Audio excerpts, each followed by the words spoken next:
Good morning, dear friends. Today we read about the transfiguration of Jesus. Jesus goes with his disciples, Peter, James, and John, up to the mountain to pray. And while he was praying, the appearance of his face became different, and his clothes became white and gleaming. And two men were talking with him, and they were Moses and Elijah, who, appearing in glory, were speaking of his departure, which he was about to accomplish at Jerusalem. We see these heavenly beings, Moses and Elijah, were talking with Jesus, and they were all reflecting that heavenly glory. And what were they talking about? They were talking about the upcoming departure of Jesus, that is about the crucifixion of Jesus, the passion that he was about to undergo, the death that he was going to take, and that is what they were speaking about. And they did not speak about the miracles that Jesus performed, neither did they say about how Lazarus was being raised from the dead, neither did they speak about how Jesus fed the huge multitudes with food. They did not speak about any of the miracles that Jesus performed, but instead they spoke about the cross. And that's why today the most important message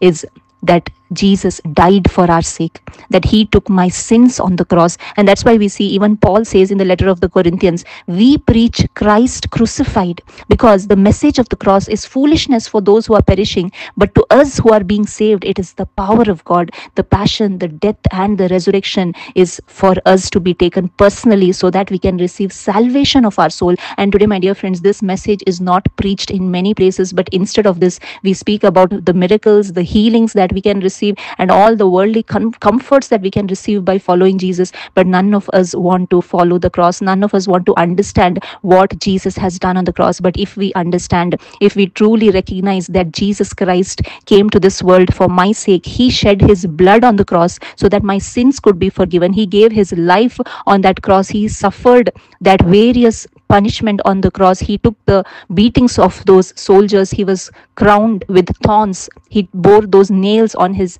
hands and feet, and all this he did for my sake, so that I may be saved from death, so that I may receive eternal life. All those who believe in this gospel receive eternal life, receive the Holy Spirit. And when we receive the Holy Spirit, we are transformed from within. Our sins, which were scarlet red, become white, and we start to follow Jesus Christ. We start to have an attitude like Christ. And that's why we see at the end of this reading, there was a cloud which came from heaven, and a voice came out of the cloud saying, "This is my son, my chosen one. Listen to him." Today, my dear friends, whom do we listen to? Are we listening to the words of Jesus? Are we truly giving our heart, mind, and soul to Jesus? Because the Father himself says this, that this is my son, my chosen one. Listen to him. Today we need not listen to various things of this world. We need to listen to the words of Jesus.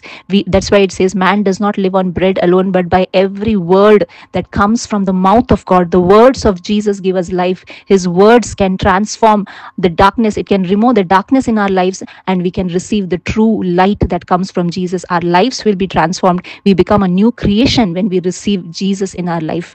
Thank you. God bless you.